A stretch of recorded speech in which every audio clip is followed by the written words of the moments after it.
पुराने जमाने की बात है। एक राजा था। उसके महल में एक बहुत सुंदर बाग था। बाग में तरह तरह के फूलों के पौधे और अनेक प्रकार के मीठे फलों के पेड़ थे। लेकिन इस बाग में सबसे आश्चर्यजनक चीज थी। एक सेब का पेड़ था जिसमें सोने के सेब लगते थे। राजा ने इस पेड़ की देखभाल का खास इंतजाम कर रखा था। जब इसके फल पकते थे तो चौकीदार रात दिन पेड़ का पहरा दिया करते थे ताकि कोई सोने का सेब चुरा कर ना ले जाए। लेकिन एक दिन की बात है कि बाग के माली ने जब सोने के सेबों को गिना तो उसमें से एक सेब गायब था। उसने दौड़कर राजा को खबर दी। राजा फौरन बाग में पहुंचा। उसे यह देखकर बड़ा आश्चर्य हुआ कि देखभाल का इतना पक्का इंतजाम होने पर भी एक सेब किसी ने चुरा लिया। उसने ऐलान किया कि कोई सोने के सेब को चुराने वाले चोर का पता देगा, उसे इनाम दिया जाएगा। सबसे बड़े राजकुमार ने राजा से कहा कि रात में वह पहरा देगा और चोर को पकड़ने की कोशिश करेगा। राजा ने उसको इसकी इजाजत दे दी। बड़ा राजकुमार रात में पहरा देने लगा, लेकिन 2 घंटे बाद ही उसे नींद आ गई और वह सो गया। सुबह उठकर जब उसने सेबों को गिना तो वह देखकर चकित रह गया कि रात भर में एक और सेब गायब हो गया था। इसके बाद दूसरी रात को मंझले राजकुमार ने पहरा देने का काम संभाला। उसे भी नींद आ गई और तीसरा सेब चोरी हो गया। राजा बहुत चिंतित था। दरबारियों की भी समझ में नहीं आ रहा था कि क्या किया जाए। सब लोग उदास बैठे थे कि इतने में सबसे छोटा राजकुमार आया और उसने कहा कि आज की रात मैं पहरा दूंगा और चोर को पकड़ूंगा। राजा इस राजकुमार से खुश नहीं रहता था। वह उसे मूर्ख भी मानता था। उसने उसे डांटते हुए कहा, तुम क्या समझते हो? क्या तुम्हें इसमें सफलता मिलेगी? तुमसे बड़े और तुमसे ज्यादा समझदार दोनों राजकुमार इस काम में असफल हो चुके हैं। तुम जाओ, अपना काम करो। लेकिन छोटा राजकुमार नहीं माना। उसने राजा से प्रार्थना की कि उसे एक मौका जरूर दिया जाए। अंत में राजा राजी हो गया। राजकुमार रात में पहरा देने लगा। उसने तय किया कि वह किसी भी हालत में नहीं सोएगा और चोर को जरूर पकड़ेगा। जब आधी रात हुई और 12 बजे का आखिरी घंटा बजा तो राजकुमार ने देखा कि एक सुंदर सोने की चिड़िया कहीं से उड़ती हुई आई और सेब के पेड़ पर बैठ गई। उसने देखते देखते सोने का एक सेब तोड़कर अपनी चोंच में पकड़ लिया। राजकुमार ने फौरन निशाना साधकर तीर चला दिया, लेकिन तीर चिड़िया को नहीं लगा और वह पंख फड़फड़ाकर उड़ गई। हाँ, इतना अवश्य हुआ कि उसका एक सुनहरा पंख टूटकर जमीन पर आ गिरा। दूसरे दिन सुबह राजकुमार ने राजा को सारी बात बता दी और वह सोने का पंख उनके सामने रख दिया। पंख इतना सुंदर और कीमती था कि राजा उसे देखता ही रह गया। उसने कहा, अगर उस चिड़िया का एक पंख इतना सुंदर है तो वह पूरी चिड़िया कितनी सुंदर होगी। मैं चाहता हूं कि उस चिड़िया को कोई पकड़ लाए। सबसे पहले बड़ा राजकुमार इस काम के लिए रवाना हुआ। चलते चलते वह एक जंगल में पहुंचा, जहां उसने एक लोमड़ी को एक पेड़ के नीचे आराम करते हुए देखा। राजकुमार ने मौका देखकर तीर अपने धनुष पर चढ़ा लिया। वह तीर छोड़ने ही जा रहा था कि लोमड़ी ने चिल्लाकर कहा, राजकुमार, मुझे मत मारो। मुझे पता है कि तुम सोने की चिड़िया की खोज में निकले हो। तुम मेरी राय मानो तो तुम्हारा काम जल्दी ही पूरा हो जाएगा। तुम इसी रास्ते से सीधे चले जाओ। शाम होने पर तुम एक गांव में पहुंचोगे जहां तुम्हें आमने सामने 2 धर्मशालाएं मिलेंगी। एक धर्मशाला खूब सजी सजाई और सुंदर सी होगी, लेकिन तुम उसमें मत ठहरना। तुम उसके सामने वाली दूसरी धर्मशाला में ठहरना, जो बहुत मामूली और देखने में भी भद्दी सी होगी। ऐसा करने पर तुम्हारा काम आसानी से पूरा हो जाएगा। लोमड़ी की बात सुनकर राजकुमार को हंसी आ गई। उसने डांटकर कहा, भाग जा यहाँ से, मुझे तुम्हारी सलाह की जरूरत नहीं है। यह कहकर उसने तीर छोड़ दिया, लेकिन लोमड़ी बहुत चालाक थी। वह बचकर निकल भागी। राजकुमार आगे चलता गया। शाम को जब वह एक गांव में पहुंचा तो उसने देखा कि वहां सड़क के किनारे सचमुच 2 धर्मशालाएं थीं। उनमें से एक धर्मशाला खूब सजी सजाई थी और उसके अंदर से लोगों के नाचने गाने की आवाजें आ रही थी। दूसरी धर्मशाला भद्दी सी थी और वहां अंधेरा घिरा हुआ था। राजकुमार सजी सजाई धर्मशाला में ठहर गया। थोड़ी देर में वह भूल गया कि वह असल में सोने की चिड़िया की खोज में निकला था। उधर जब काफी समय बीत गया और बड़ा राजकुमार नहीं लौटा तो मंझला राजकुमार सोने की चिड़िया की खोज में चल पड़ा। वह भी उसी तरह चलते चलते जंगल में पहुंचा तो वही लोमड़ी उसे भी मिली। इस राजकुमार ने भी लोमड़ी की बात पर कोई ध्यान नहीं दिया। जब वह शाम को उस गांव में पहुंचा तो बड़े राजकुमार की तरह सजी सजाई धर्मशाला में ठहरा। वहां के नाच रंग में मस्त होकर वह भी अपना काम भूल गया, यहाँ तक कि उसे घर लौटने का भी ध्यान न रहा। अंत में सबसे छोटे राजकुमार ने राजा से कहा कि मैं सोने की चिड़िया की खोज में जाऊंगा। राजा को विश्वास था कि जब उससे बड़े दोनों राजकुमार इस काम में सफल नहीं हुए तो इसे और भी सफलता नहीं मिलेगी। लेकिन उसके जिद करने पर राजा ने उसे इजाजत दे दी। छोटा राजकुमार तैयार होकर सोने की चिड़िया की खोज में निकला। जंगल में उसे भी लोमड़ी मिली। राजकुमार ने लोमड़ी की बात को ध्यान से सुना और लोमड़ी से कहा, ठीक है, तुम जैसे कह रही हो मैं वैसा ही करूंगा। अब तुम जाओ, मैं तुम्हें नहीं मारूंगा। इस पर लोमड़ी खुश होकर बोली, तुम सबसे अच्छे लड़के मालूम होते हो। तुमने मेरी बात बात का मजाक नहीं उड़ाया और मुझ पर तीर नहीं चलाया। मैं तुमसे खुश हूं और तुम्हारी मदद करूंगी। आओ, तुम मेरी पूंछ पर बैठ जाओ, मैं तुम्हें उस धर्मशाला तक पहुंचा देती हूँ। देखते देखते लोमड़ी की पूंछ काफी बड़ी हो गई और राजकुमार उस पर बैठ गया।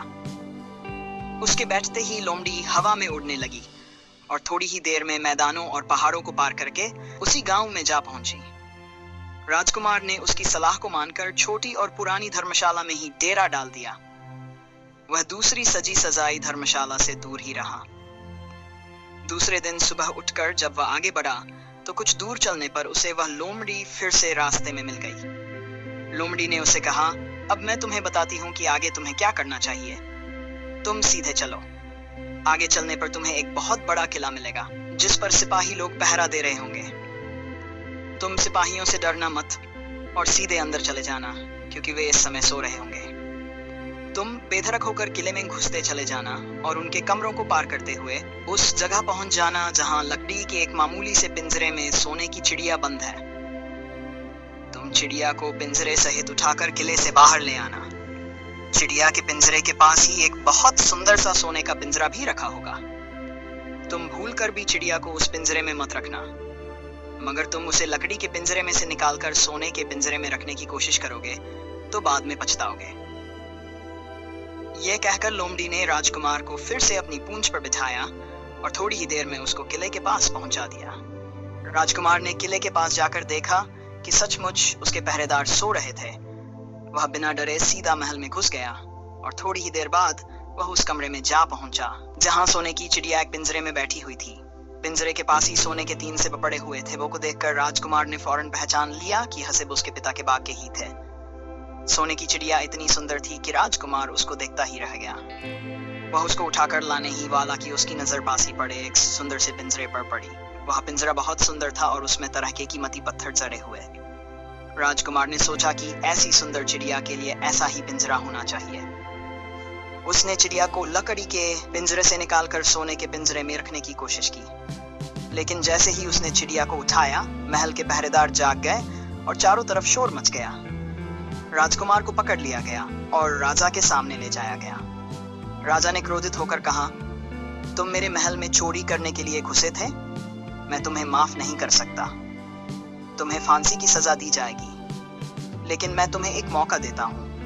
अगर तुम मेरे लिए सोने का घोड़ा ला दो तो मैं ना सिर्फ तुम्हें छोड़ दूंगा, बल्कि सोने की चिड़िया भी तुमको दे दूंगा। राजकुमार को अपनी जान बचाने के लिए राजा की शर्त माननी पड़ी।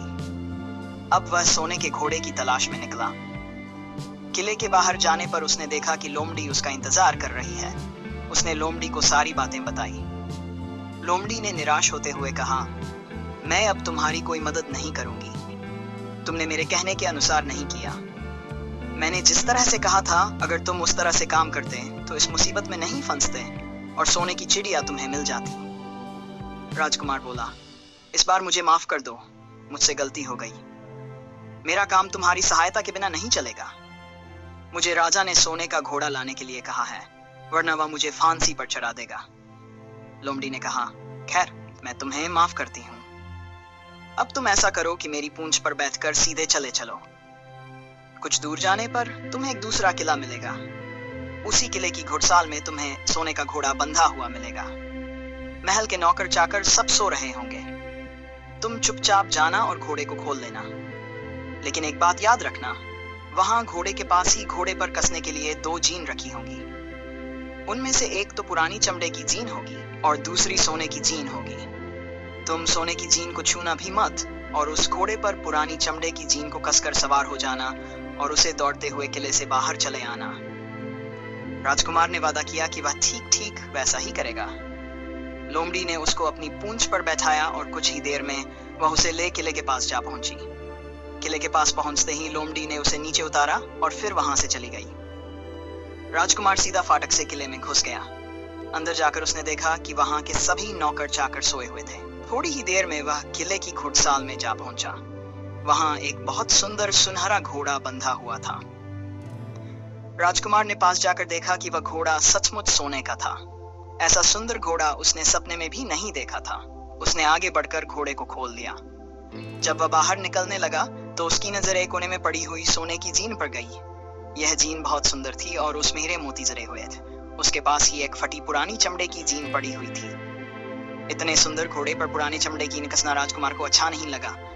उसने सोने की जीन उठा ली और घोड़े पर कसना शुरू किया। इतने में घोड़ा जोर से हिलाने लगा। किले के नौकर चाकर जा गए। थोड़ी ही देर में राजकुमार पकड़ लिया गया। सिपाहियों ने उसे हाथ बांधकर अपने राजा के सामने पेश किया। राजा ने सारी बातें सुनकर कहा, तुमने मेरे घोड़े को चुराने की कोशिश की है, इसलिए तुम्हें फांसी की सजा दी जाएगी। लेकिन अगर तुम मेरा एक काम कर दो तो मैं तुम्हें छोड़ सकता हूँ। यहाँ से कुछ ही दूर एक सोने का महल है और उसमें बहुत सुंदर राजकुमारी रहती है। अगर तुम अपनी जान बचाना चाहते हो तो उस राजकुमारी को मेरे पास ले आओ। तुम्हें इनाम में यह सोने का घोड़ा दे दूंगा। बेचारा राजकुमार, वह फिर से एक नई मुसीबत में फंस गया। उसे मजबूर होकर राजा की शर्त माननी पड़ी। अब वह सोने के महल की खोज में निकला। कुछ दूर चलने पर फिर उसे वही लोमड़ी मिली। पता नहीं कैसे, लेकिन लोमड़ी को सारी बातें मालूम हो गई थी। वह बोली, देखो, तुमने इस बार मेरी बात नहीं मानी। मेरी बात मान जाते तो यह नई मुसीबत तुम्हारे गले नहीं पड़ती। खैर, मुझे तुम पर दया आ रही है। चलो, मैं तुम्हें सोने के महल के पास पहुंचा देती हूँ। लोमड़ी ने आगे कहा, तुम महल के बाहर ही कहीं पीछे छिपे रहना। जब उसमें से शाम को राजकुमारी तालाब में नहाने के लिए बाहर आए तो तुम आगे बढ़कर उसका हाथ पकड़ लेना। जैसे ही तुम उसको छूओगे, राजकुमारी तुम्हारे साथ आने के लिए राजी हो जाएगी। लेकिन एक बात याद रखना, तुम उसको वहां से अपने साथ ले आना। उसे वापस महल में मत जाने देना। वह तुमसे कहेगी कि मैं अभी अपने माता पिता से मिलकर आती हूँ, लेकिन तुम उसकी बातों में मत आना, वरना फिर मुसीबत में फंस जाओगे।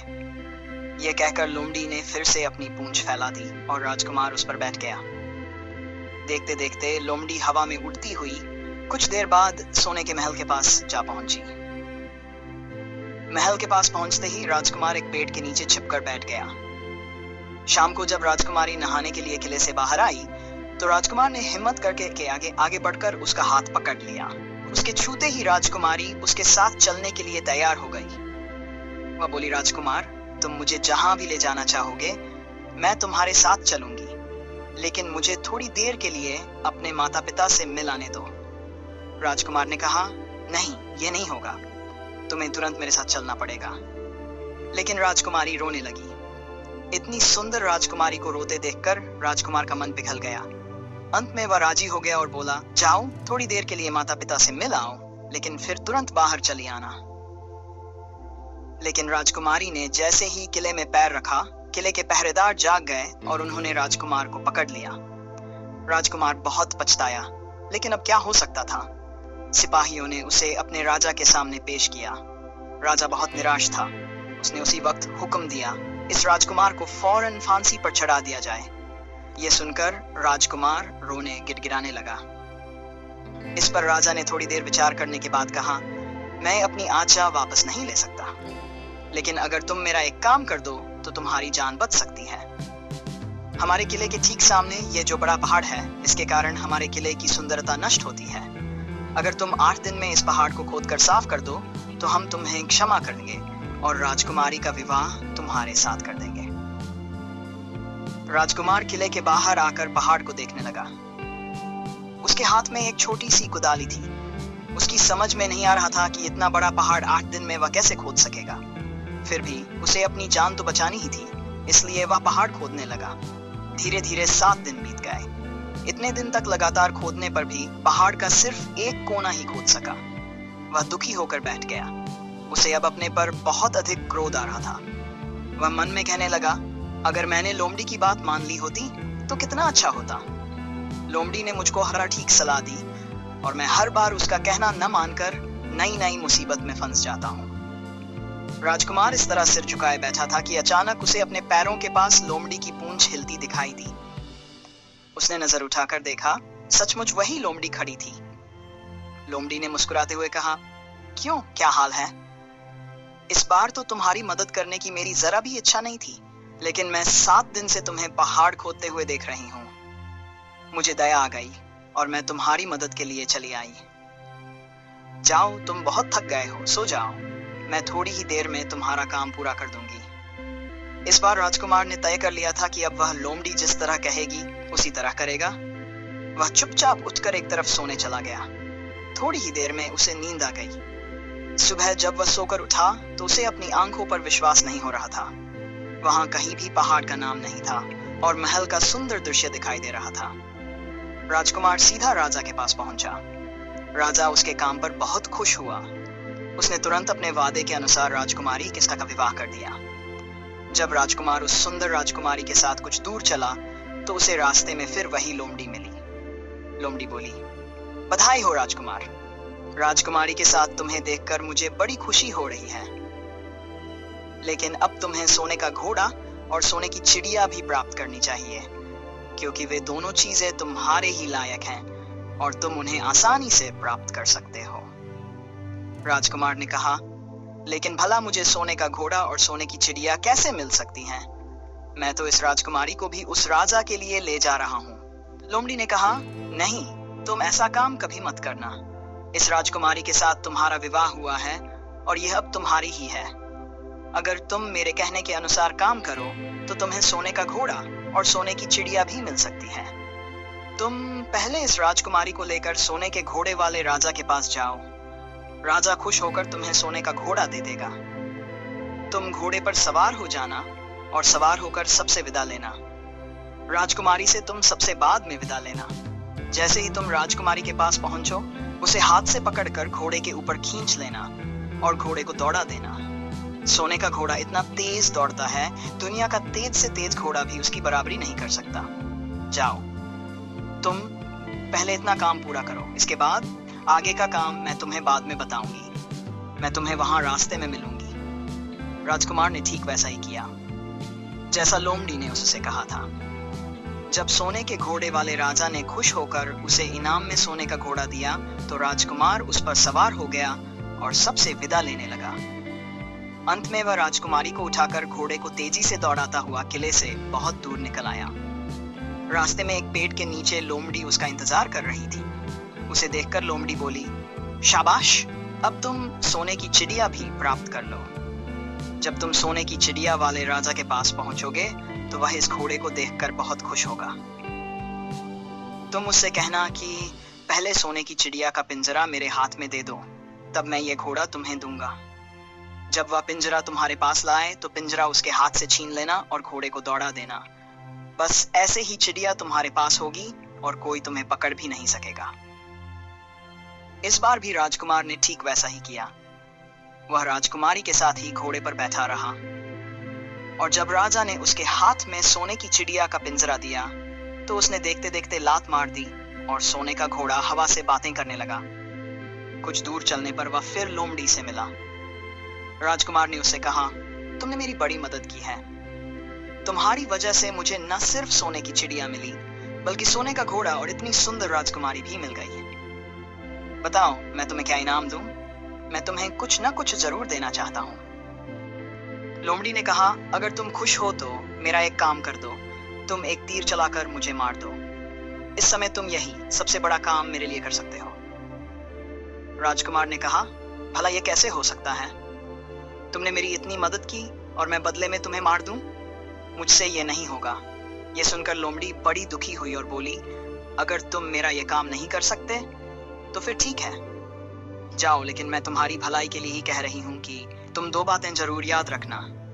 एक तो तुम किसी कुएं की दीवार पर मत बैठना और दूसरे, तुम ऐसे लोगों के लिए धन मत खर्च करना जिन्हें फांसी मिलने वाली हो। राजकुमार बोला, भाई तुम भी अजीब हो, तुम्हारी बातें मेरी समझ में ही नहीं आती। भला मैं कभी कुएं की दीवार पर क्यों बैठूंगा और ऐसे आदमियों पर धन क्यों खर्च करूंगा जिनको फांसी दी जाने वाली हो।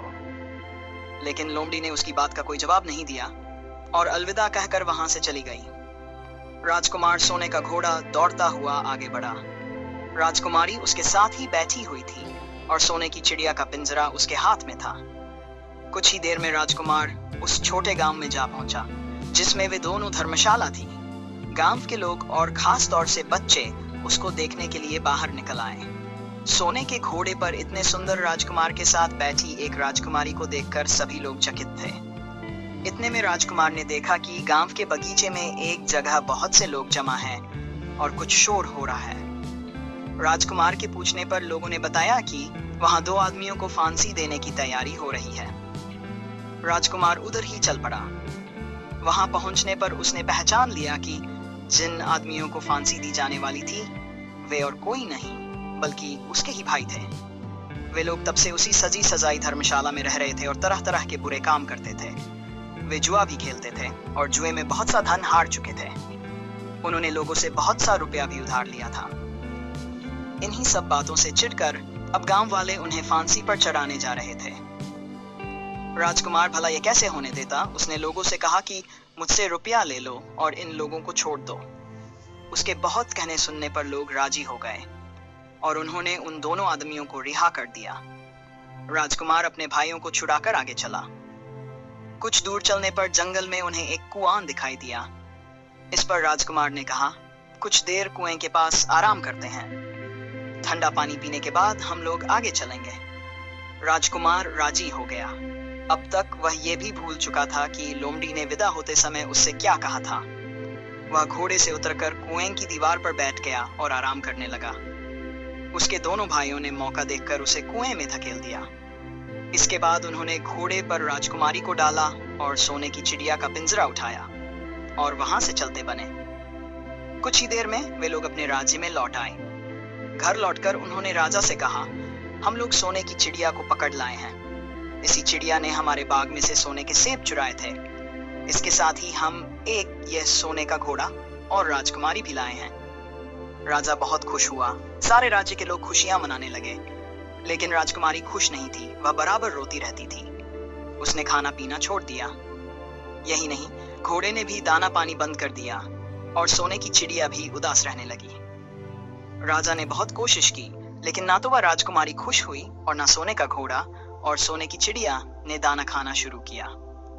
उधर छोटा राजकुमार कुएं में गिर गया था, लेकिन वह मरा नहीं। कुआं बहुत गहरा था, लेकिन उसमें पानी बहुत थोड़ा था।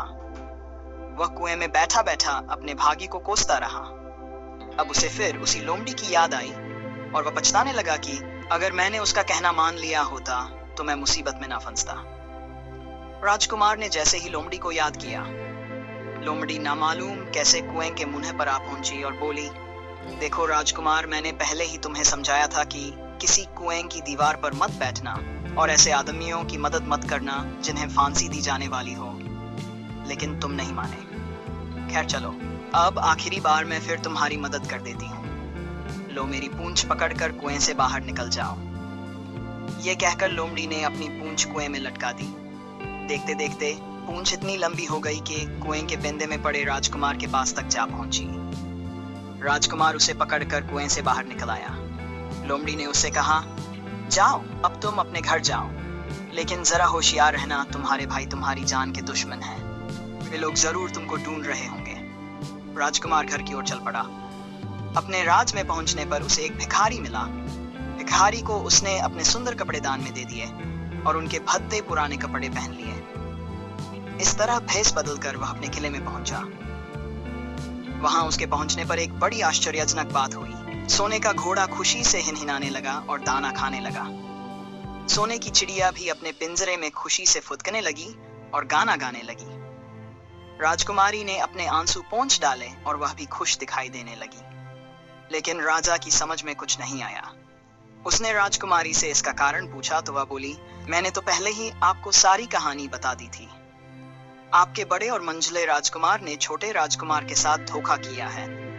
इन्होंने आपको भी धोखा दिया है, लेकिन अब आपका छोटा राजकुमार यहाँ पर आ पहुंचा है, इसीलिए मुझे बेहद खुशी हो रही है। उसी के साथ मेरी शादी हुई है और मैं उसके साथ ही सुखी रह सकती हूँ। फिर उसने मैले कुचले कपड़े पहने एक आदमी की ओर इशारा करते हुए कहा, वहां रहा आपका छोटा राजकुमार। राजा ने भी अपने छोटे लड़के को पहचान लिया। अब राजा ने अपने छोटे बेटे के बारे में अपने विचार बदल दिए। अब वह उसको बहुत समझदार और बहादुर मानने लगा और उससे बहुत अधिक प्यार करने लगा। उसने उसको राजगद्दी पर बिठाने का निश्चय किया। बड़े और मंझले राजकुमार ने अपने छोटे भाई को ही धोखा नहीं दिया था, बल्कि राजा को भी धोखा दिया था। इससे राजा उनसे बहुत नाराज था। उसने उन दोनों को अपने राज्य से निकलवा दिया। इसके बाद बड़ी धूम के साथ राजकुमारी के साथ राजकुमार का विवाह हुआ और दोनों खुशी से रहने लगे। लेकिन राजकुमार उस लोमड़ी को नहीं भूला था जिसने उसकी सहायता की थी। एक दिन समय निकालकर वह जंगल में उस लोमड़ी की खोज में निकला। बहुत ढूंढने के बाद एक पेड़ के खोखले भाग में उसने उस लोमड़ी को चुपचाप बैठे हुए देखा। लोमड़ी बहुत उदास थी और पहले से बहुत ज्यादा दुबली भी हो गई थी। राजकुमार को देखते ही लोमड़ी ने उसे पहचान लिया और कहा, आह, कहो राजकुमार, आज इधर कैसे आना हुआ? राजकुमार ने कहा, मैं आज तुम्हें ही ढूंढने के लिए आया हूँ। चलो मेरे बाग में आराम से रहना, वहां तुम्हें किसी तरह की तकलीफ नहीं होगी। यहाँ तो जंगल में तुम्हें खाने पीने की तकलीफ होती होगी और जंगली जानवरों और शिकारियों का डर बना रहता होगा।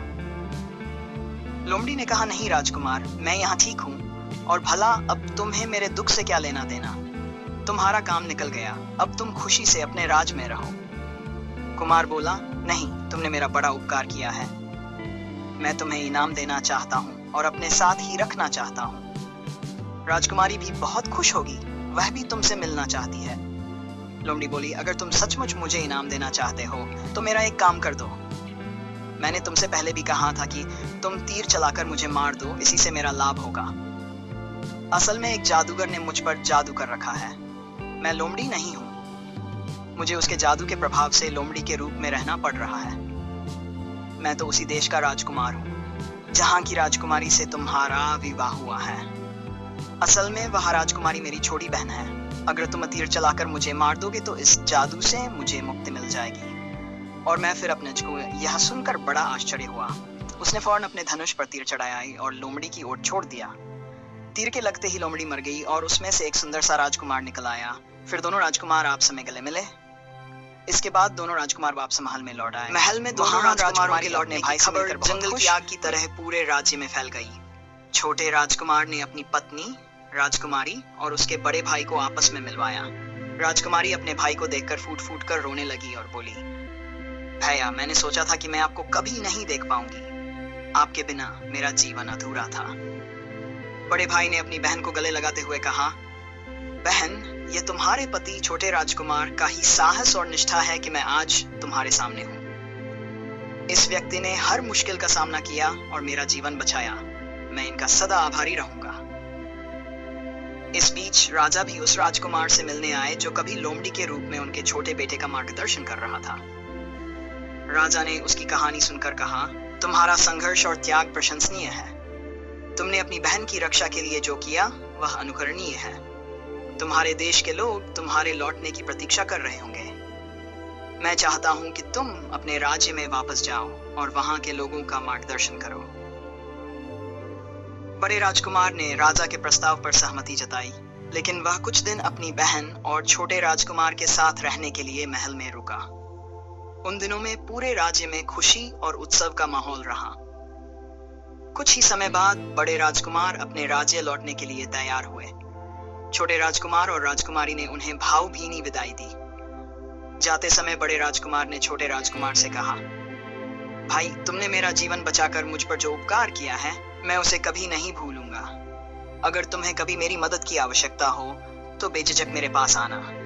हमारा यह रिश्ता केवल भाईचारे का नहीं बल्कि कृतज्ञता और मित्रता का भी है। इसके बाद बड़े राजकुमार अपने राज्य लौट गए और वहां न्यायप्रिय और पराक्रमी राजा के रूप में प्रसिद्ध हुए। उधर छोटे राजकुमार और राजकुमारी ने अपने राज्य में शांति और समृद्धि कायम रखी। लेकिन कहानी यहीं खत्म नहीं होती। समय बीतता गया और एक दिन छोटे राजकुमार के राज्य पर एक बाहरी आक्रमणकारी सेना ने हमला कर दिया। छोटे राजकुमार ने अपने सैनिकों के साथ वीरतापूर्वक लड़ाई लड़ी, लेकिन दुश्मन की सेना बहुत बड़ी थी। ऐसे संकट के समय छोटे राजकुमार ने अपने बड़े भाई को संदेश भिजवाया। बड़े राजकुमार ने बिना एक पल गंवाए अपनी सेना के साथ छोटे राजकुमार के राज्य की ओर कूच किया। दोनों भाइयों ने मिलकर दुश्मन को ऐसा करारा जवाब दिया कि उनकी सेना भागने पर मजबूर हो गई। इस विजय के बाद दोनों राज्यों के लोगों ने यह महसूस किया कि एकता और भाईचारे में कितनी ताकत होती है। छोटे राजकुमार ने अपने भाई को गले लगाते हुए कहा, भाई, आज तुमने साबित कर दिया कि सच्चे रिश्ते मुश्किल समय में ही पहचाने जाते हैं। इसके बाद दोनों भाइयों ने अपने अपने राज्यों में शांति और विकास का माहौल कायम किया। उन्होंने अपने जीवन को सच्चाई, निष्ठा और परस्पर प्रेम का उदाहरण बनाकर जिया।